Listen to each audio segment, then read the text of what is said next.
भाभी की बहन रोहन और आशी एक दूसरे से बहुत प्यार करते हैं। लेकिन जिस दिन रोहन आशी से शादी के लिए पूछता है, वो तुरंत इनकार कर देती है। रोहन, मैं तुमसे बहुत प्यार करती हूँ, लेकिन दीदी की शादी से पहले मैं हमारे बारे में कोई बात नहीं कर सकती। आशी के ऐसा बोलने पर बात वहीं दब जाती है और उसके कुछ दिनों बाद वो अपनी पढ़ाई के लिए दूसरे शहर चली जाती है।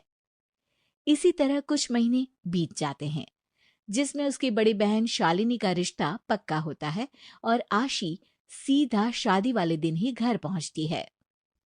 ओहो, महारानी कम से कम बहन की शादी सोचकर ही जल्दी घर आ जाती।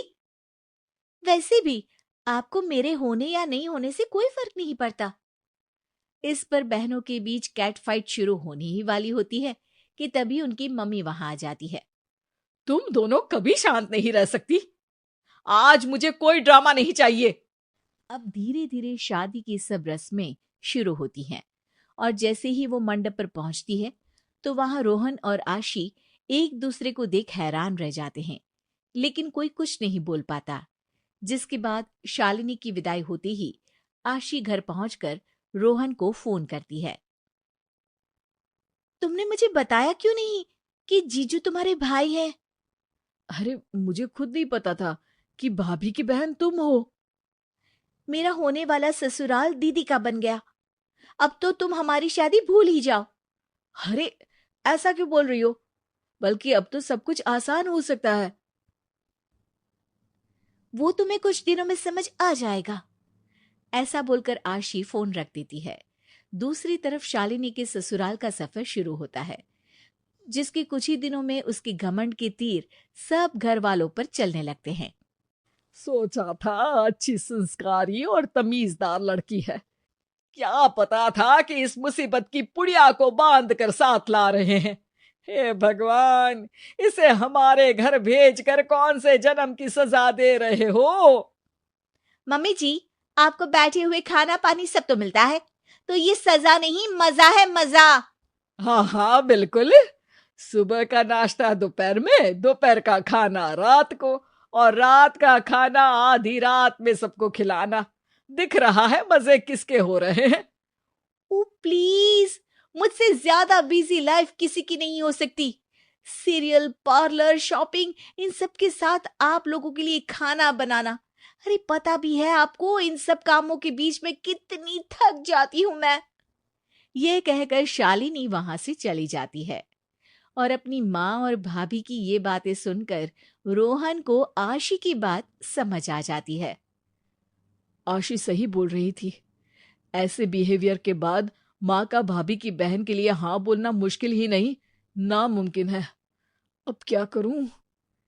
ऐसे ही दिन और दिनों के साथ महीने बीत जाते हैं, जिसमें घर वाले शालिनी के व्यवहार से बुरी तरह परेशान हो जाते हैं। शालिनी, तुम्हें कितनी बार बोला है मेरे तैयार होने से पहले नाश्ता बना लिया करो, नहीं तो मुझे ऑफिस के लिए लेट हो जाता है। मैं आपकी पत्नी हूँ जी, नौकरानी नहीं। इस घर के लिए जितना करो उतना ही सबको कम लगता है। मैं तो यहाँ काम कर करके घिस गई, पर किसी को कदर नहीं। ये सब बड़बड़ाते हुए शालिनी चली जाती है, लेकिन उसकी बात सुन रोहन के दिमाग में आइडिया आ जाता है और वो अपने भाई के पास जाकर उन्हें आशी और अपने बारे में सब कुछ बता देता है। ये तो मुझे पता था कि तेरी कोई गर्लफ्रेंड है, लेकिन तूने तो मेरे ही ससुराल में डाका मारा हुआ है। और वैसे भी शालिनी के हाल देखकर तुझे लगता है कि माँ मानेंगी? भाई, वो भाभी जैसी नहीं है, इसीलिए बोल रहा हूँ। मेरा आइडिया मस्त है, प्लीज भाई। रोहन की बात सुन राघव अपने भाई की खुशी के लिए बात मान लेता है और शालिनी के पास जाता है। वैसे आज जो तुम बिजी लाइफ और ज्यादा काम की बात कर रही थी ना, क्यों ना हम घर में तुम्हारी मदद के लिए किसी को लेकर आए?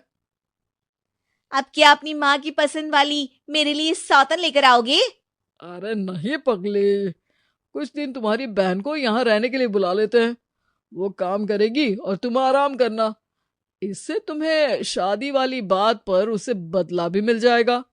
बहन से पहले भी कुछ खास जोड़ी ना बनने की वजह से शालिनी बहुत सारी बातों पर उसे परेशान करने का सोच अगले ही दिन आशी को अपने ससुराल रहने के लिए बुला लेती है।